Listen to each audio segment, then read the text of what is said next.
Good start, day one, a lot good, a lot of things to clean up to, but all in all, just organizationally really good and good first start, or good start to training camp. So open it up.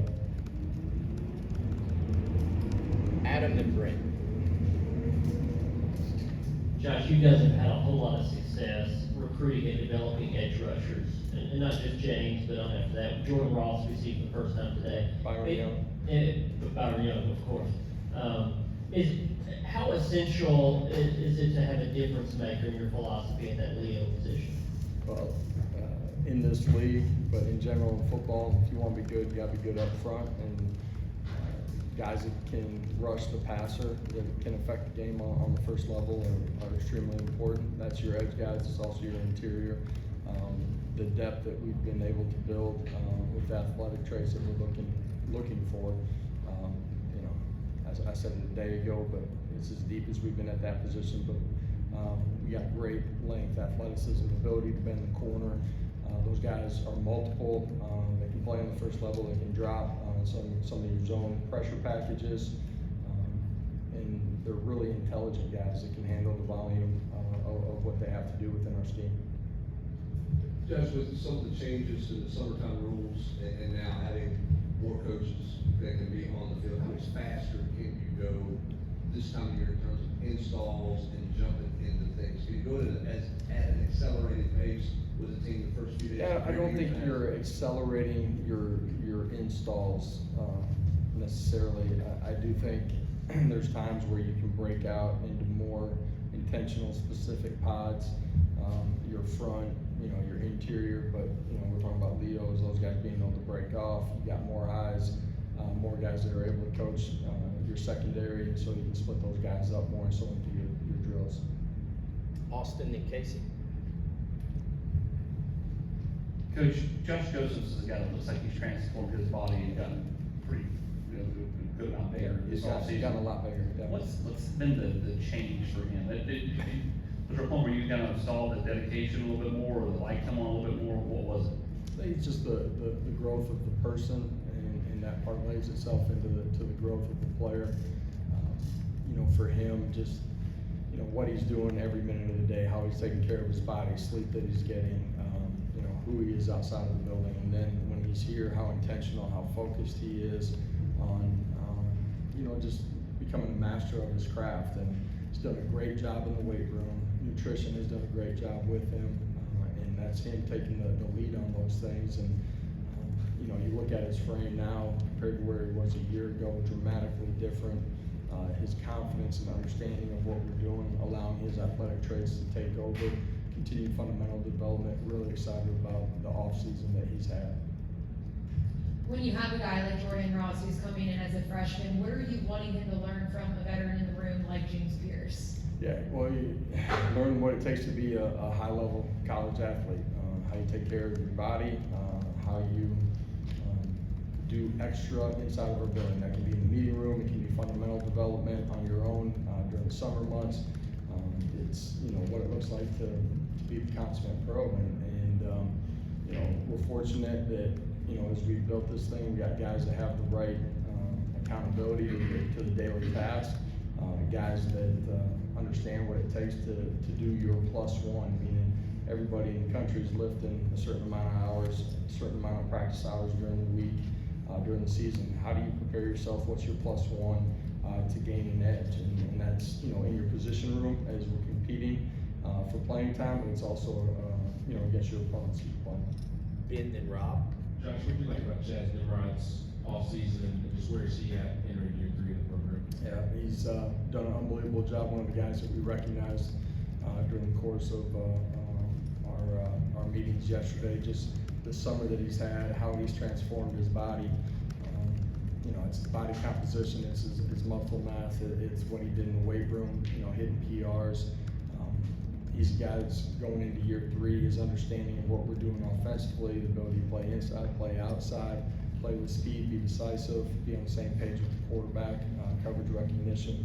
Really excited about his growth and development in our program. Excited about what he did here on day 1. Coach, where did you see Coach Halsey's biggest growth, I guess, as a first-year offensive coordinator? And did it mirror your own important things, you know what I mean, as you go through every year, there's things that you're gonna learn.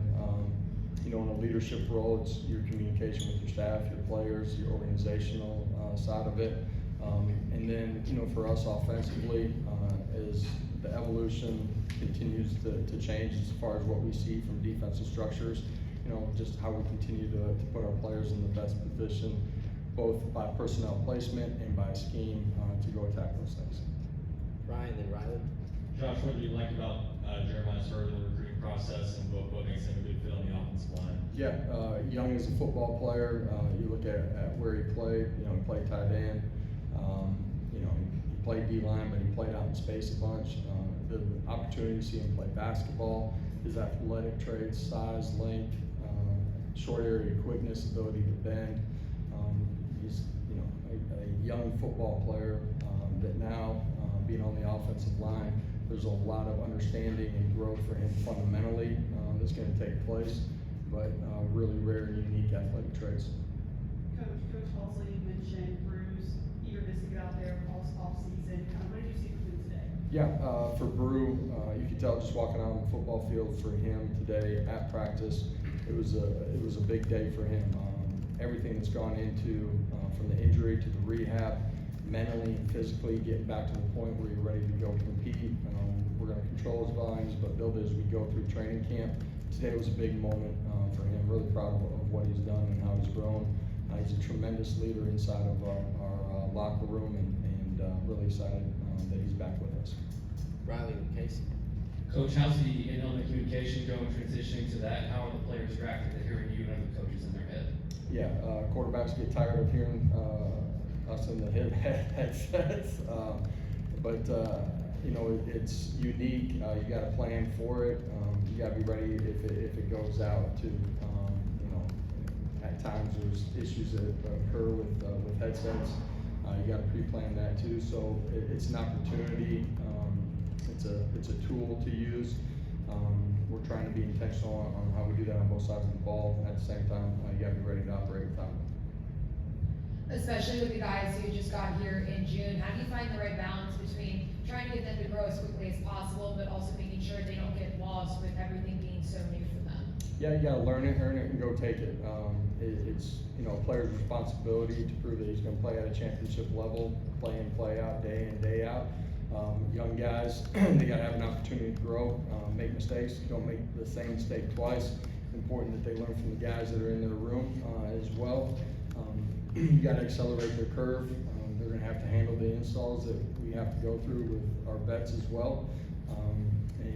You know, based on how they're able to, you know, take in that information and be able to go execute it, it kind of tells you what their role will be, in the early parts of the season. But every player inside of our program, including our young guys, you gotta give them an opportunity to continue to grow from day to day. And, you know, that's the journey that we're all on together. Weston, Ben. Josh, with so many new faces sort of there in the secondary, or just with guys that haven't played a ton of football here, and all those guys last year who had played football who aren't here anymore, what's the kind of the leadership dynamic like in that room, or what's the sort of vibe change in there? Because that's just a lot of guys who played a lot of football aren't here anymore. Yeah, we have good leadership, inside of that room. Andre Turntime's the guy that does a dynamic job, in a leadership role. Will Brooks has been around for a long time. He does a nice job. Jordan Thomas, those are all guys that are on our leadership council, as well. The young guys that are in that room, or the new guys, are really mature in who they are and how they compete every day. And so it's a group that feeds off of each other. Josh, I wanted to ask you about Christian Charles. Coach Banks called him the X factor in the secondary for him going into camp. Just what do you see from Christian this offseason, and kind of your expectations for him this camp? Yeah, he's a guy that's extremely athletic, really good length. He's played corner, he's played safety. You know, he has an opportunity to be a utility knife a little bit. For him, he's missed so much time. Not the same circumstances as Brew, but for him to be back out on the field, full go, it was big for him today too. He's really excited. I think, you know, Charles he's grown so much off the field, and just, you know, who he is and how he takes care of his body. Really excited to see, you know, fall camp unfold for him and and see him continue to grow as a player. Last two, Paige, then Adam. Amari Thomas says that he's seen this program grow so many aspects from the culture to the quality of recruits you guys have had. How important is it to have a guy like him who's seen so much still be in the room? Yeah, Omari, a lot of our veteran guys, you know, there's a little over a handful of guys that are 60-year guys. They've seen this program change a bunch. They've been a huge part of the change here inside of this building and who we are and how we operate. And they're a big part of the recruiting process. At the end of the day, when recruits come on campus, your players are the biggest touch point, sales point for what it's like to be involved. And they've been a huge part of that as well. You know, that group, Omari is one of the guys that you named. Just, you know, the journey that this program's been on, how we've navigated the success that we've had. There's more out there, we understand that, we're working towards that every day. But those guys have been a huge part of changing the trajectory of Tennessee football. Josh, with the new earpiece in the helmet for Healy and Nico, whose voice are they hearing? Is it just coordinators? Will it be times that like Nico or Joey or you or different ones? Are you working with different guys? Offensively, Joey and myself.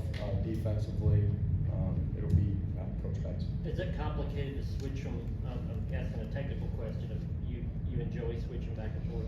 Don't believe we haven't actually had like the true game day set, you know what I mean? But we should have that fully operational as we go to scrimmage. All right, thank you. Okay, thank you.